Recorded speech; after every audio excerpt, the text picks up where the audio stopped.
నాకు నేను ఓన్గా తయారు చేసుకున్న రెసిపీలో ఇదైతే సెకండ్ రెసిపీ. ప్రీవియస్ వీడియోస్ మీరు చూసినట్టయితే కొబ్బరి పాలు వేసి ఉప్మా చేశాను. అది కూడా చాలా అంటే చాలా బాగా వచ్చింది. ఈరోజు కూడా చాలా బాగా వచ్చింది. నేను అసలు ఏ యూట్యూబ్లో కానీ ఎప్పుడు కూడా ట్రై చేయలేదు, ఫస్ట్ టైమే ట్రై చేశాను. ఈరోజు అయితే మా ఇంట్లో అయితే ఫ్రీడమ్ ఆయిల్ అయితే లేదు.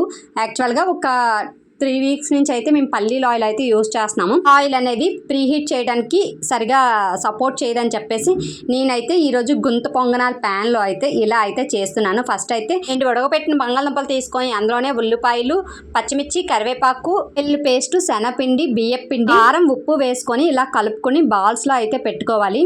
దానికైతే వాటర్ అయితే ఏం పట్టలేదు, ఎందుకంటే బంగాళదుంప ఆ తడి అయితే సరిపోతుంది. ఇంకా వాటినైతే ఇలా గుంత పొంగనాల ప్యాన్లో కొంచెం ఆయిల్ వేసేసి అందులో అయితే ఇలా పెట్టేశాను. టేస్ట్ అయితే చాలా బాగా వచ్చాయి. మీరు కూడా ట్రై చేసేసి మీకు ఎలా వచ్చాయి అనేది నాకైతే కామెంట్ చేసేయండి. ఇంకేమైనా కొత్త రెసిపీస్ ఏమైనా కావాలి అనుకుంటే నాకైతే కామెంట్ చేయండి. సబ్స్క్రైబ్ చేసుకోండి. Bye bye.